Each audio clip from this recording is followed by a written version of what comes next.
Welcome all to the Pro Football Radio Podcast. This is your co-host, Jay Chima, with the pride and joy of Merrimack, New Hampshire, Puma. What's up, brother, man? Welcome in. I'm doing good, man. Great to be back. Sorry I had to take last week off. I got the touch of the COVID, but two-time COVID world champ right here. So Paxlovid and I kicked its ass, and now it's great to be back in the saddle. And, hey, Jay, it's great to talk about, a sport where wins actually matter. Wow.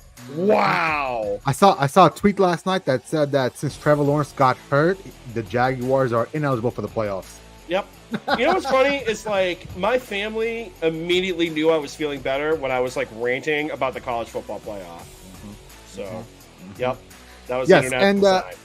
And we'll jump right inside here in a second, but I wanted to say congrats on kicking the Rona. The Rona could not take the Puma down. The Puma said, "Not in here. Get out of here, Rona." That's basically what you said, and just left your veins, correct? Yep, pretty much. Jumped out. It was like I ain't messing with him. Don't want none of that smoke. So, yep. No Puma smoke. All right, so you touched on it, Puma, and I wanted to jump off with this podcast talking about some college football, which is something we rarely do, right? But I think it's something that needs to be said and have a conversation about just because of the egregious decision made by the college football playoffs. So ultimately, the committee decided on having Michigan, Washington, Texas, and Alabama enter the 2023 college football playoffs, and they left Florida State out. Now, why is this a big issue? It's because Florida State is undefeated. It's part of a Power 5. It won its conference championship, and the team that went over Florida State is a one-loss Alabama team. So ultimately, if you look at both resumes, both did win their conferences, but the deciding factor was that Florida State was undefeated and Alabama essentially lost a game. So I know a lot of people have issues with that. I know I do, just because I think the games don't matter anymore. But I know you have a lot to say about that as well. So have at it, my friend. Oh, yeah. The committee proved that, games don't matter anymore. It's all about style points. And, you had people still today trotting out well, if Florida State played, what would that point spread be? Washington was a 9.5 to 10-point underdog against Oregon in the Pac-12 championship game, and they won outright. Alabama was a touchdown underdog against Georgia, and they won outright. So in the words of Chip Patterson, miss me with that argument. The whole point spread thing is stupid. And sure, style points wise, was it a tough watch on the offensive side of the football with Rodemaker going out, missing the ACC championship game? Yeah, but they were playing their third string quarterback. Rodemaker would have been back for this playoff game if they weren't hosed. And let's be honest, Florida State over the last 3 weeks showed that they probably had one of the top defenses in the college football landscape at that point, where they were just keeping that team in it the whole time. And they limited a Louisville offense that averaged almost 400 yards a game to under 200 and made them look very pedestrian in the process. So, it's a team game. And if your logic is, the quarterback got injured, that's just stupid. But here's the cover, Jay. The cover is, we're not going to have the 14 playoff anymore. So we're going to have a whole new set of standards when we do the 12-team playoff, which is just going to be even more nonsense when we start getting to 12. But this was all just, ESPN and those people in Bristol grandstanding and trying to get all the TV ratings that they want because they're the only carrier that has a college football playoff on ESPN. And they turn this whole playoff ranking thing into a dog and pony show that people would tune into on Tuesdays. And it's so asinine. It's so stupid. I never thought this would make the BCS actually look more normal, which is actually saying something because the BCS was god awful. I remember that when I was a kid. So this whole thing was a sham. It was like the Montreal screw job in Bash at the Beach 2000 with Hulk Hogan had a love child, and it was the Florida State Seminole season this year. So my first takeaway is I truly believe we're moving to a point in college football where it's going to be two major conferences. And I know that's something that people have said down the road is going to happen, but I feel like it already happened, right? Because if you look at the 4 teams right now, you've got a powerhouse in Michigan, which is a Big Ten team, right? You've got a Washington team that's going to be in the Big Ten next year. You've got a Texas team, which is going to be in the SEC next year, and then you've got Alabama. So it's SEC versus Big Ten next year. So ultimately, Puma, it's just unfortunate that, just because one guy went down, like, you disregard a whole football team. Like, I just don't understand the logic in that. If Hmm. anything, your star quarterback going down should mean that, like, you're able to keep winning games, should mean you're probably one of the best teams in the nation because you can weather a storm of losing your quarterback. So it's unfortunate where college football is going. It seems like now more than ever, it's a money grab, it's a ratings grab. It's ESPN essentially saying, hey, we've got to go out there and get the best possible matchup for our platforms.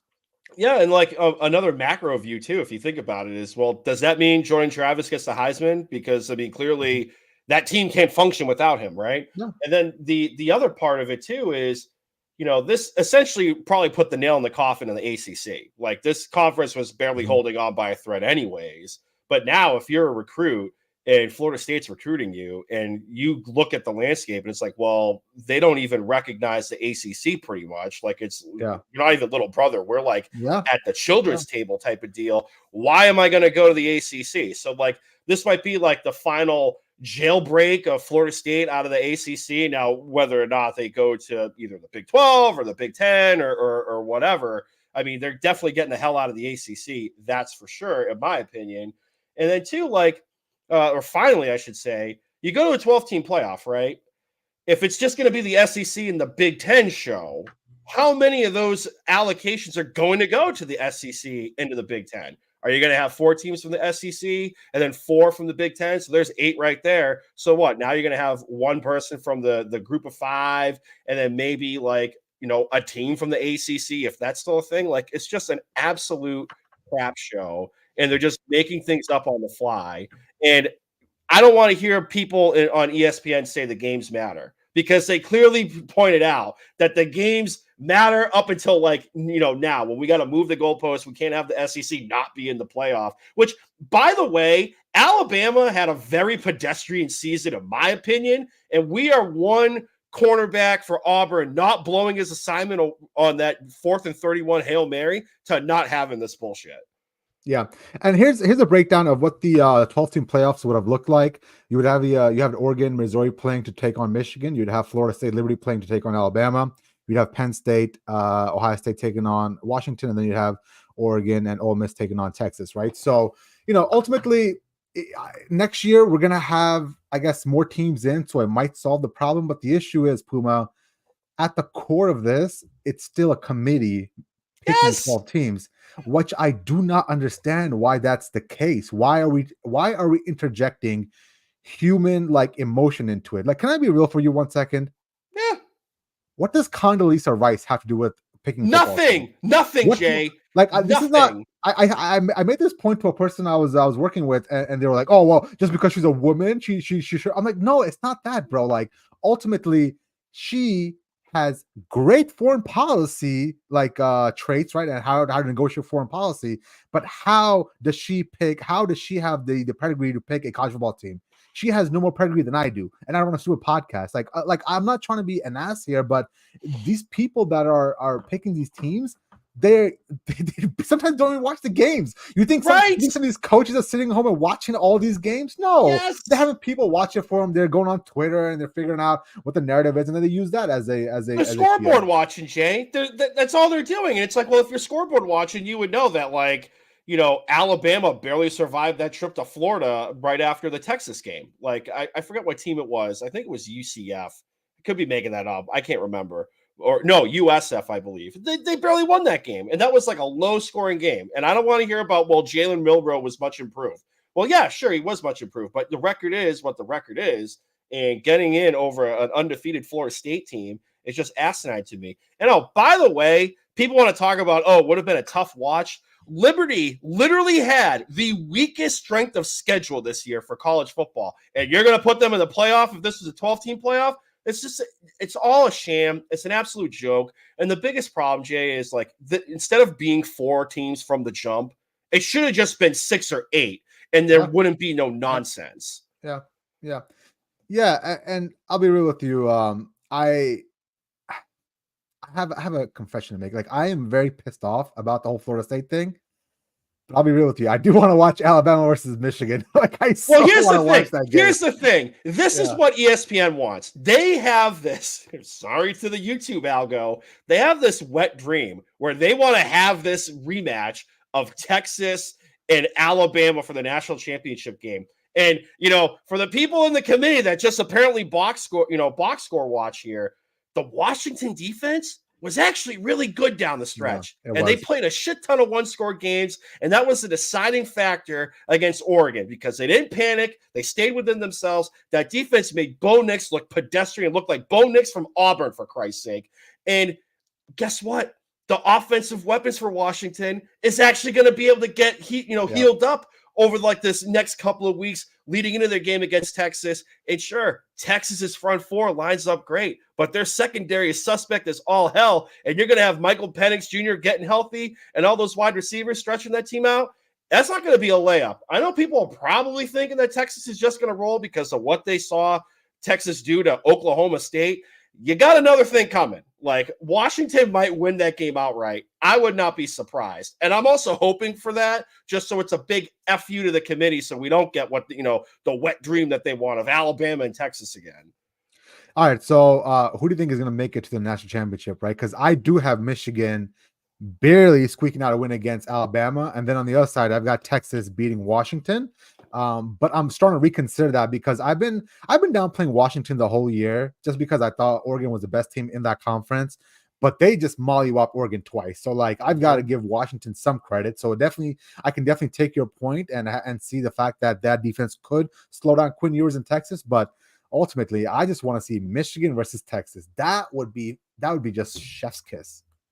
I'm gonna go Washington, Alabama. I think Jalen Milroe in his legs is gonna be like the deciding factor, in my opinion. Clearly I haven't seen enough Big Ten football, so like you can speak to this more than I can. But I feel like Jalen Milroe is the one type of quarterback that Michigan has not faced at all this year. I think like the closest people don't lose your minds. The closest comp might be like Talia, whatever is fine. Tua's brother, Talia. Like, and that's even like a stretch because he can't move. But like Jalen Milroe is dynamic on the ground with his legs, and he does have a howitzer of an arm. So I think like that's gonna be the guy that can stress that defense. He's freaking Derrick Henry back there, dude. The guy's a massive quarterback. I mean, I'll be real with you. He's not the most accurate quarterback. He's not going to be able to run a high precision scheme, but the explosives with that man is unbelievable. With his running attack, with his big arm, 4th and 31 in Auburn, throwing that on the line, dude. I mean that was big time. So I mean, listen, Michigan has an uphill battle against Alabama. Ultimately, I do think Michigan will win, but I would not be one bit shocked if Alabama wins. Washington, Alabama. You heard it here first. Who you got winning that game? I mean, I'm going to ride the Huskies till the wheels fall off. Yes. I just think they have a moxie, and like everyone's kind of written them off. And I mean, people were basically handing the Pac-12 championship to Oregon on a silver platter. I was too. I'll be real. Yeah, I was wrong about like, it. If they were playing the disrespect factor for that, like just imagine what's going to be said about them. Like they're just kind of lucky to be here type of deal. You can already hear that. Like they don't have the firepower for the SEC. They can't handle it. And I'm all aboard like the Kalen DeBoer train and Michael Penix Jr. and that offensive team. So I got the Huskies. Nice. Which I think is plus 700 to win outright on some books. So throw some cash on that, bro. Little sprinkle. Throw a little cash on that. All right, before we get rolling, I gotta crack open a cold one. It's been a long day, Puma. Open a cold one. And that Columbus Sun. All right, let's move on to some NFL football, where the games actually matter, people. Yes, the games. There is a last bastion. The games matter here. There's no committee. There's no nonsense. Nothing. Yes. And the marquee game of the year, a game that I've been so desperately ready to watch. We've got the 6-6 Buffalo Bills traveling to Kansas City to take on the Kansas City Chiefs. Puma, who y'all win this game? I mean, God, dude, I don't know, man. Like, I'm not. Long story short, I'm going to roll with the Kansas City Chiefs. I don't feel that comfortable about rolling with the Kansas City Chiefs, but I feel like that defense would be able to bait Josh Allen into throwing, a couple of balls the other way to them and getting the short fields. I know they still the Bills exercise their demons by firing Ken Dorsey. They probably want to run the football more, which isn't a bad idea against the Chiefs defense that's surrendering about 4.6 yards per carry. But I just feel like, it's the Chiefs. It's at home. That's really the only deciding factor here for me. I mean, the offense is still in limbo, in my opinion, for Kansas City. But I feel like Rashee Rice is emerging as that wide receiver one that Patrick Mahomes is going to need, because Sean McDermott is going to try to take Travis Kelce out of this game. But I don't feel comfortable with it. I like Kansas City in this game. I don't have any action on this game, but if I was to bet it, I would probably look at the under. I don't think this is the high scoring teams that, we're used to seeing over the last couple of years. Puma, I'm going to roll with the Buffalo Bills, and mostly because this is a fork in the road game for the Buffalo Bills, right? If they win this game, everything is still alive for them, right? But if they lose this game, Puma, I don't want to be too dramatic here, but I think it's the end of the Buffalo Bills as we know it. Like we've always said, they've peaked at that, Bills Chiefs game 13 seconds a couple of years ago, because they haven't ever gone back to it or haven't progressed past that point. But if they lose this game, bro, think about wholesale changes. Season is over. Sean McDermott's fired. You're looking at potentially having just a cataclysmic event happening in Buffalo. So just because of that and that alone, I do have the Buffalo Bills winning this game. Now, the Chiefs themselves, they're beatable this year. They're having a down year. Nobody wants to talk about it, but Patrick Mahomes is not playing good football by his standards. He's missing Eric Bieniemy. I know we can't fathom the fact that Patrick Mahomes, the God's gift to quarterbacking, can somehow have a down year. But yes, he is. I'm here to tell you, Patrick Mahomes having a down year. And because of that, Puma, the Buffalo Bills will win this game on Sunday. God bless you. I don't know, man. It's just I just have images of Steve Spagnuolo. As bad as Matt Nagy has been as an offensive coordinator, Steve Spagnuolo is going to be able to dial up some things in this defense. And I know Josh Allen has good numbers against Kansas City, but it's just their backs against the wall. I think they're going to start pressing here. It's a home game for the Chiefs. I don't feel great about it. Isn't this the game that Josh Allen would win? Because he will lose those bad games. He will lose against the Jets. He will lose against the Patriots.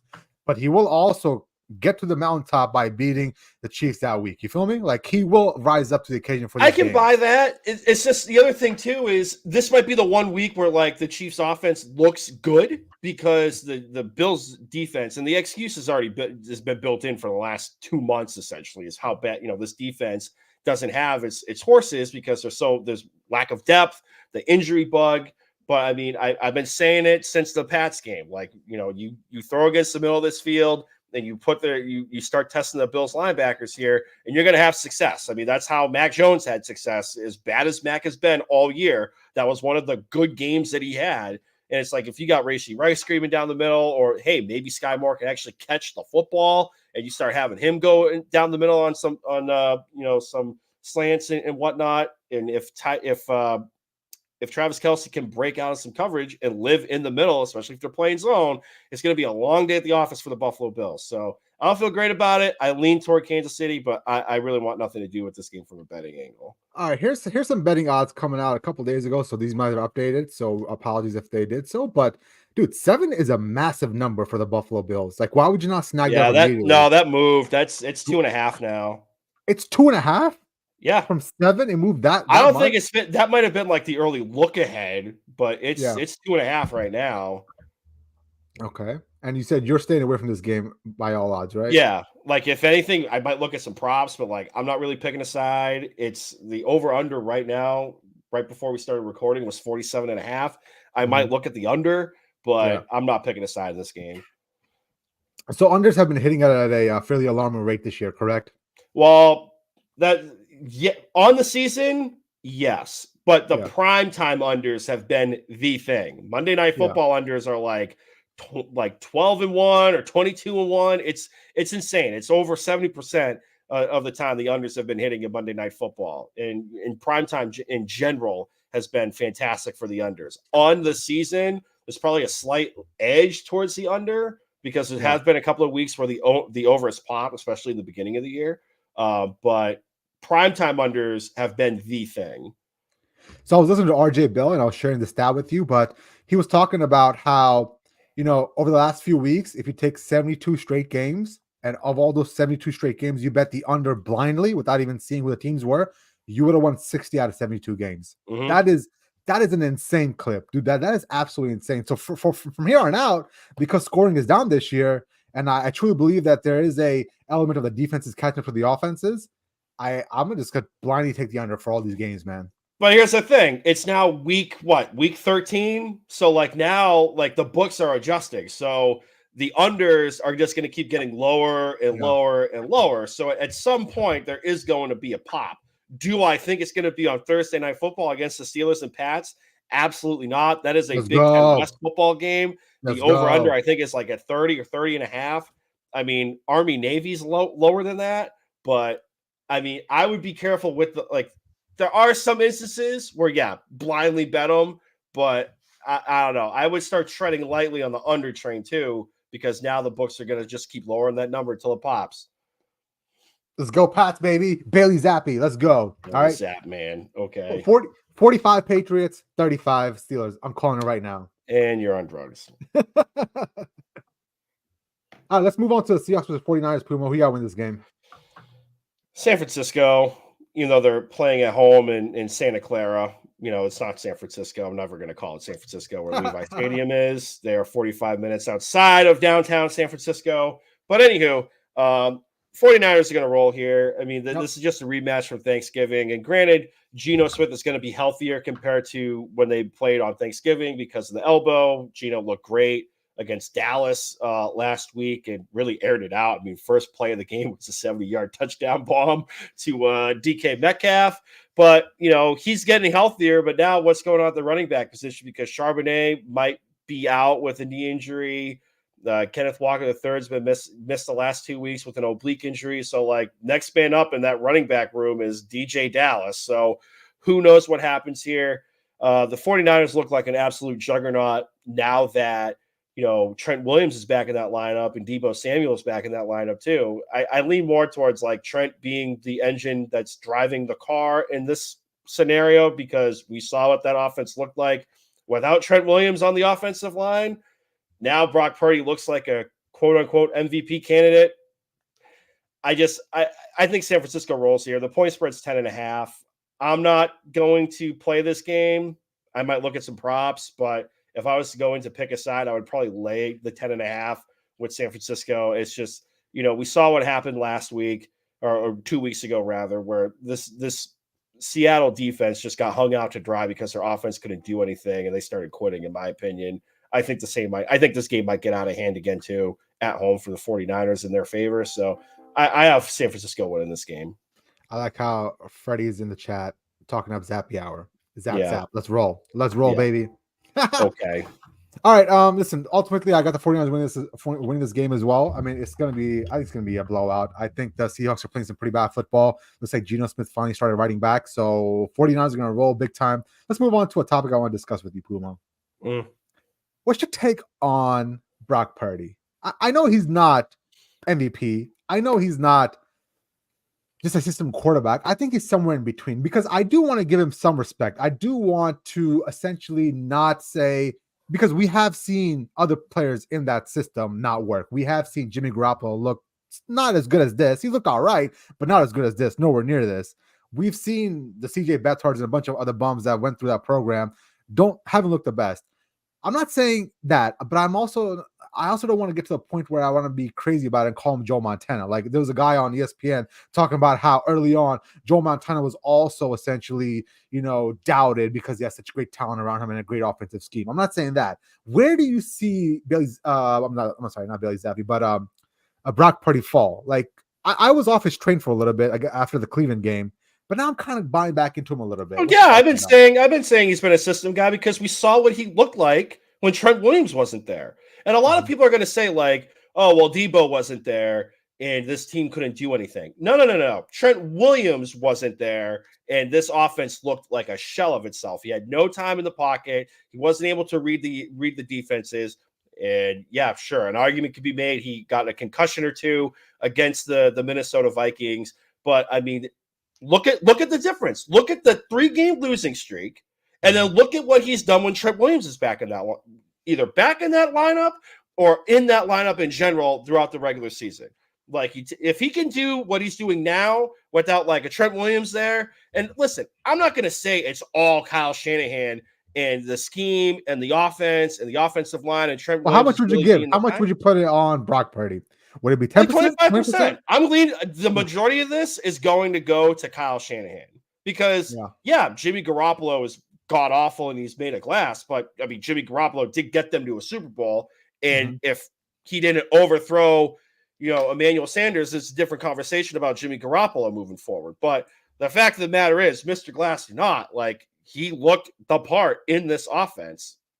Sure, CJ Beathard, brutal. Nick Mullins, brutal. But you look at Brock Purdy here, you look at Jimmy Garoppolo, I'm going to lean more towards, Kyle Shanahan, this offensive scheme, and, majorly Trent Williams being back in the lineup. Let me ask you a question. Right now, you probably have the 49ers either making it to the Super Bowl or probably the NFC Championship game, right? Mm-hmm. Let's say tomorrow Brock Purdy tears his ACL. Do you feel Sam Darnold's going to get him to the NFC Championship game or the Super Bowl? With that defense, I say NFC Championship game. I mean, look at the NFC. Outside of Dallas, what else is there? Going back on the road to Philadelphia, do you think Sam Darnold will be able to beat Philadelphia on the road in the playoffs? Assuming Philadelphia doesn't fall on their face? Well, that's the information we have right now is, number 1 seed is Philadelphia, right? So I'm just obviously playing it out. Well, no, San Francisco's the 1 seed. No, so right now they're still a game above. So San Francisco? Well, they have the head-to-head, I think. So they're the 1.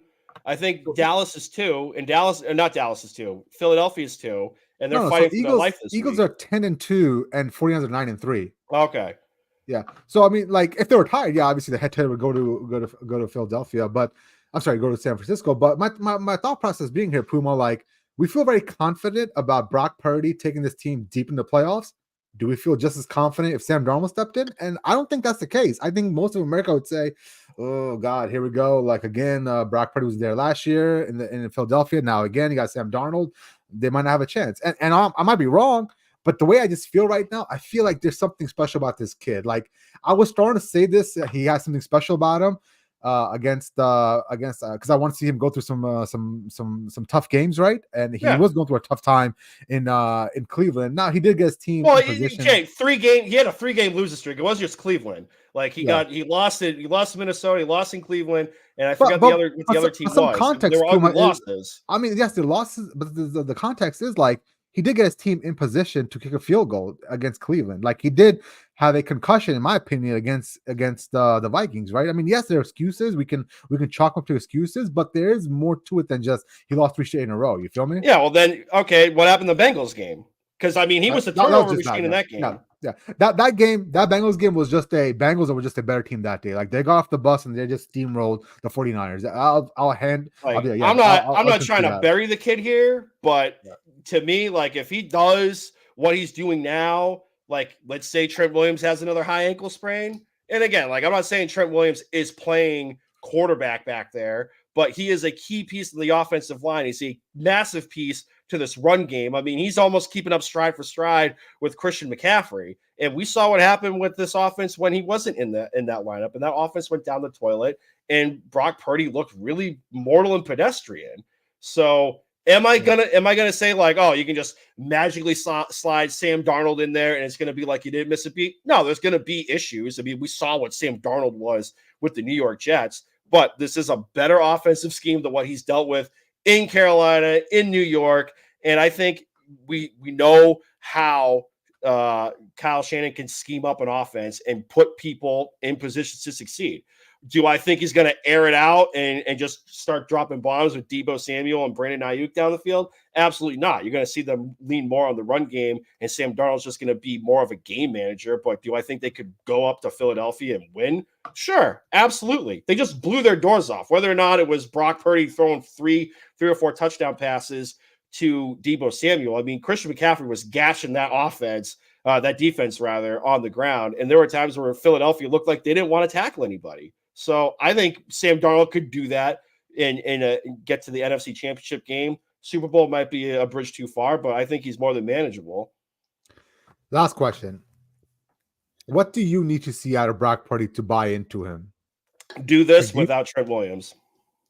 But like, that's so ridiculous. Like, I mean, people say it all the time. Well, people say like, "Oh, well, Tua's doing this. Well, take Tyreek Hill out of there." Okay, Brock Purdy's doing this. All right, take Trent Williams out of there. I saw 3 games of what he looked like without Trent Williams there. Mm-hmm. Yeah. So in your world, you want Trent Williams to have a season-ending injury, right? Well, let's back up. Let's not say that. People get sensitive about that. You want Trent Williams for some reason to be away from the team, maybe as a personal issue, right? And you want to see Brock Purdy still produce the same level. I'm just saying, there is a track record. Call it 3 games. You can say it's a small sample size, but he looked mortal with a capital M when that guy was not on the offensive line. All right. Okay. So winning is not enough for you, but you want to see him win without Trent Williams. That's a different question. You're saying, what do I need to see from Brock Purdy to buy into Brock Purdy? I'm not saying wins. Wins from the quarterback stat for wins is just stupid. And I will go to the grave with that. It's not like the same as baseball. True. But what I will say is call it a small sample size. Yeah. I saw enough without the key guy on that offensive line that makes that run game and that offense go. And I saw what Brock Purdy looked like. Great. Call it concussion, call it whatever. But I saw what the dude looked like. I'm not saying like, oh, I want Trent Williams to have a high ankle sprain against Seattle. It seems like you are. It seems like you want that. I'm just saying, like, do it without him. Do it without him. Yeah. All right. So let's hope Kyle Shanahan benches Trent Williams just so we can see what Brock Purdy's made out of without his left tackle. Yeah, sure. Go for it. Oh, Puma. Come on, man. I mean, Jay, like the proof is in the pudding. Like if from the systems argument, right? Like what has Jimmy Garoppolo done in Vegas with the guy that he had in New England? 0. Yeah. Yeah, no, it's not that, Puma. I'm just saying that we've never seen this 49ers offense under Kyle Shanahan look this explosive. Have we at any time? The counter argument would be Jimmy Garoppolo also really didn't have Christian McCaffrey either. So he had him for a cup of coffee, and then they went to Brock after he got. I don't even think Christian McCaffrey was there because, well, he was there, but Jimmy Garoppolo wasn't starting because he blew his ankle out right after what's his name, the Trey Lance. Yeah. I mean, listen, I find this argument so funny because for the longest time, all we thought about Christian McCaffrey was a guy that couldn't stay healthy in Carolina, was good occasionally, was never there when you needed him, not reliable. And now all of a sudden he goes to the 49ers and he's like God's gift to football. Like, yes, I get it. He's great. He's a great chess piece. That's awesome. He can do anything, move him around everywhere. But like, let's not pretend like he's the next coming of like, a great running back out there. Like he's all right. You know what I'm saying? I mean, but he's fantastic in that Shanahan system.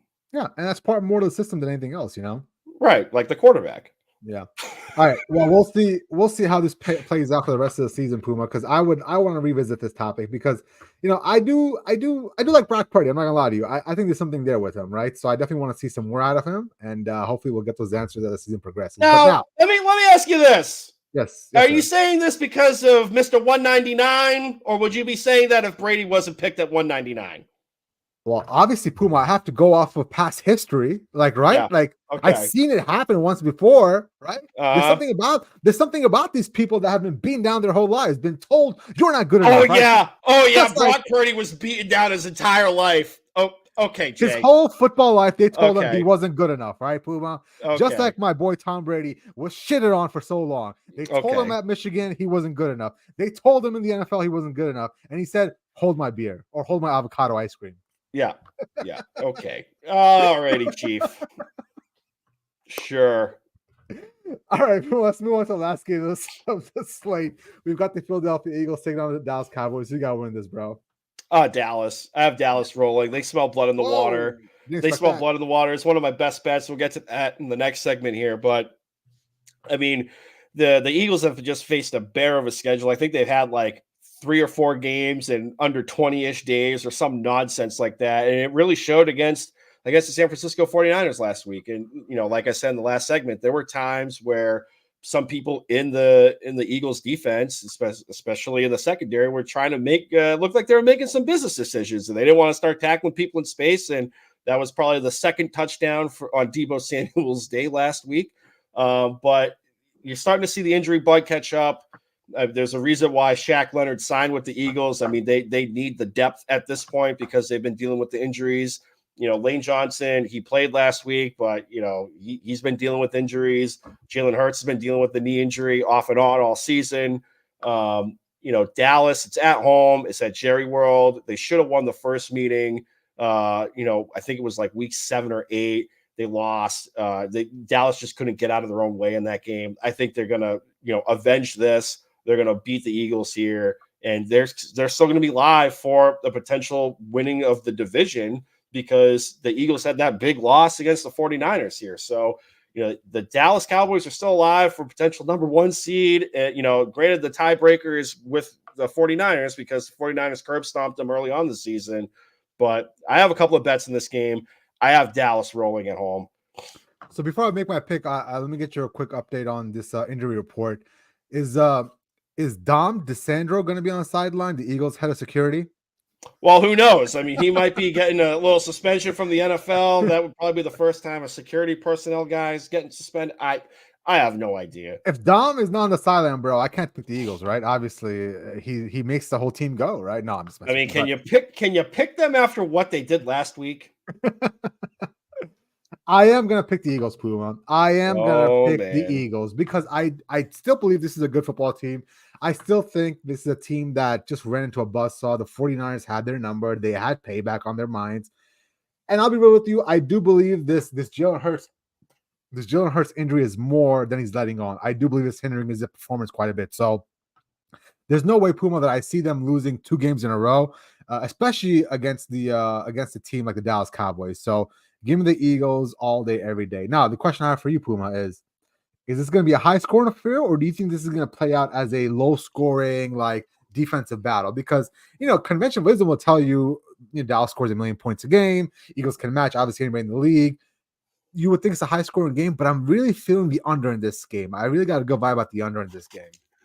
I mean, the over-under is 53. I mean, that's a lot of points in a primetime game. It's just It's going to come down to, are there going to be stupid turnovers that turn into points on the board like a pick six, or short fields that set up a touchdown?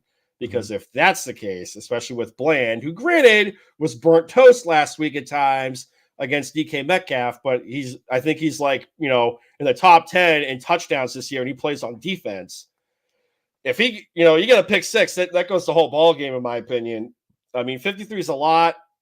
I kind of lean over because I have a little action for a team total in this game. But I mean, 53 is a lot. I probably wouldn't touch the total, but I mean, I'm touching the team total for Dallas. Okay. Well, let's just roll right into that. The Puma bets for this week, Puma. Who you got, man? Yeah. So, I mean, I just said it here. I have Dallas rolling in this game. So give me Dallas minus 3.5 at home. I got it at plus one, even money, plus 100 on FanDuel. I think it's still hanging around at plus 100. I would like it a lot more if it wasn't 3.5 and I didn't have to deal with the hook, but I think they're going to roll. So I like Dallas in this spot. I also have the Dallas team total over 27.5. For all the things I've laid out, the defense for Philadelphia's gas. It's been a bear of a schedule. Injury bugs catching up with them. And I think this is going to be a little bit of payback for what happened earlier in the year. So I think Dallas is going to score at least 28 points. Like I said, I'm not touching over under 53. That's a lot for a primetime game, especially given the history of primetime totals this season. But I would definitely look at team totals to kind of circumvent that, in my opinion. Now, we're going to go to the Windy City, little NFC North matchup between the Detroit Lions and the Chicago Bears. Detroit is 3.5-point favorites on the road.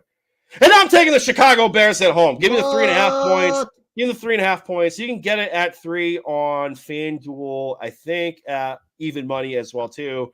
I'll pay the juice for 3.5 minus 122 on DraftKings just because it's going to be a lot of high wind and rain in the forecast. There are people calling for, it looks like 30-plus mile-an-hour winds in Chicago. Jared Goff's history in cold weather games is well established. I think he has a sub 500 record, if I recall correctly off the top of my head. I think this is going to be a low-scoring affair.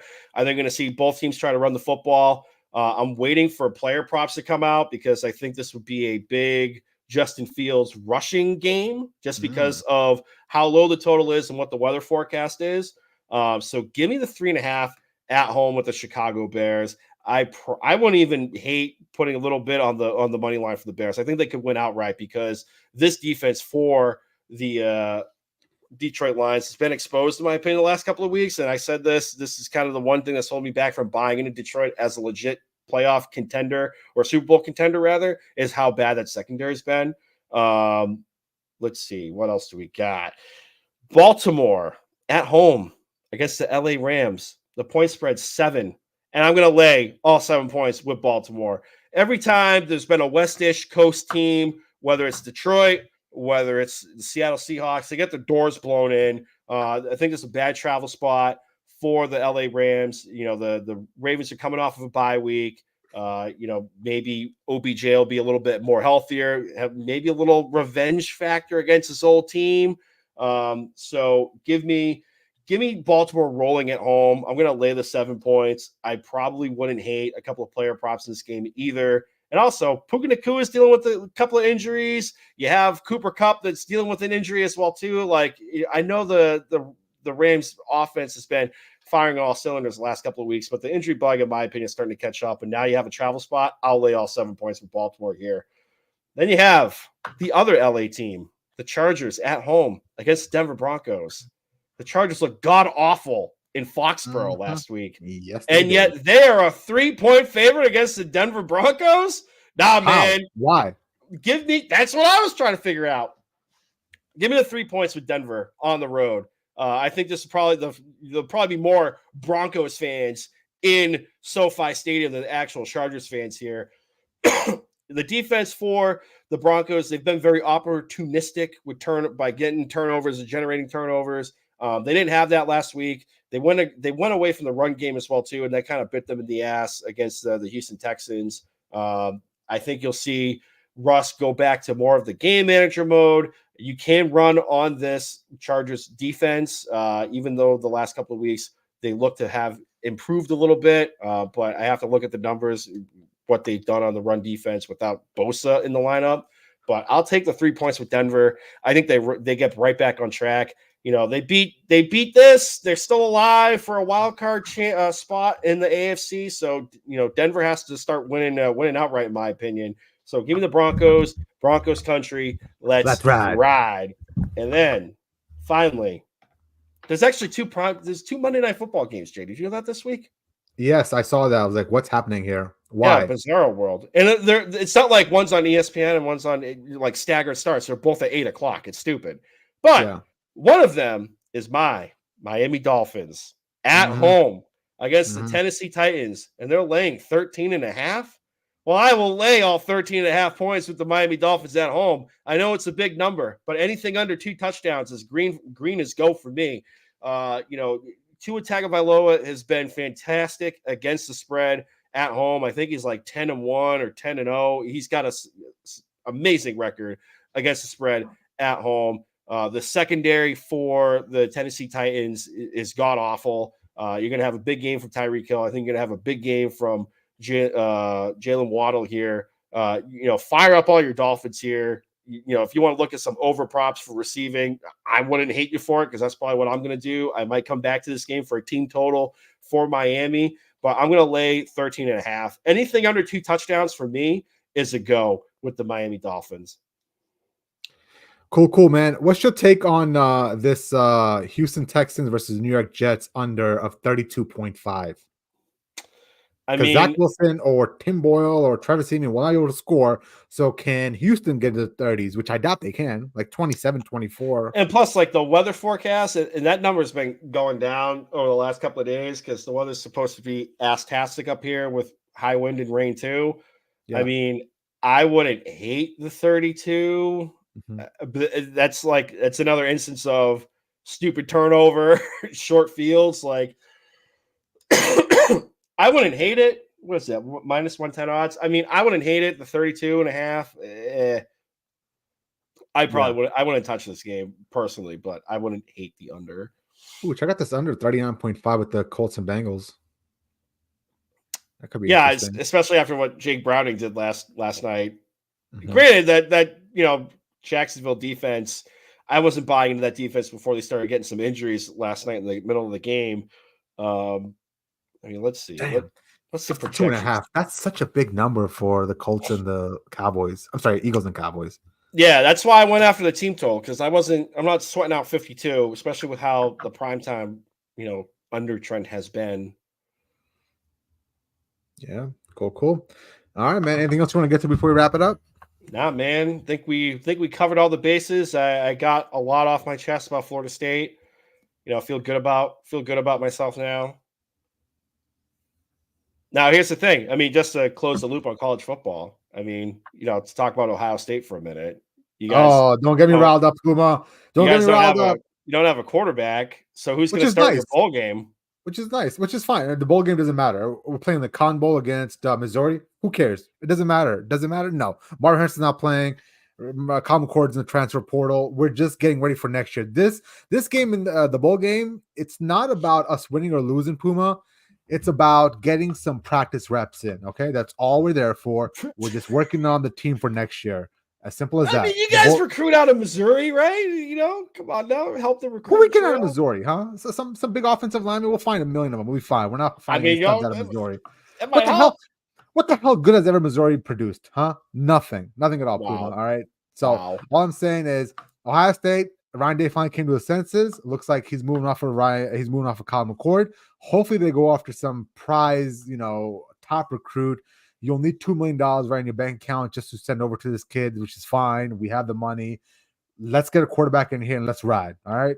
Buckeye country. Let's ride. Will Howard or Rogers, whatever the K-State quarterback name is, because I can't think after COVID, or Cam Ward. That's it. Yeah, I'll take any of them. Because my disdain for Kyle McCord. Not a fan. Yep. Not at all. And also, think of it this way: if you get Cam Ward, or hell, even the K-State guy, he can move around. There really isn't. I mean, correct me if I'm wrong. There really isn't a whole lot of quarterbacks in the Big Ten that can move mobile and be dynamic with their legs. Yeah, you're right. I mean, we don't have many, but we have to go out there and find somebody. Ultimately, our young kid Devin Brown's not ready. We do have this kid coming out of some North Dakota State, one of those states in the middle of the country where everybody flies over. It doesn't really matter. But we have this kid coming out of one of these states. He reminds me of Quinn Ewers, just a big live arm, ready to throw down. I don't think he's gonna be ready next year, so that's probably why we're in the transfer portal. But our next big recruit is right around the corner. I think we'll be all right. Nice. Cool. All right. Well, this episode and previous episodes of the Pro Football Radio Podcast can be found on demand for your listening pleasure on YouTube, on Google Podcasts, on Apple Podcasts, on YouTube. Be sure to hit that little subscribe button, get that little bell so you get that notification of when we're about to go live. Google Podcasts, Apple Podcasts. Be sure to leave that 5-star review. It helps with the algo somewhere with some kid in Palo Alto, which is funny enough right next to Santa Clara, I believe, which is right by where the San Francisco 49ers play. So help us out with the exposure, social media wise, Facebook, Instagram, Pro Football Radio Podcast, the Twitter machine at PFR Podcast. I'm on Twitter at Brando_Puma. Jay Chima, the captain of the ship on the ones and the twos, is at Jay Chima. And for more betting action, if you go into Twitter or X or whatever the hell it's called, and you put in hashtag PUMABETS for the search, you're brought up to speed with what my latest stuff is on the feed. All right. We'll see you guys next week. Peace out. Via con Dios.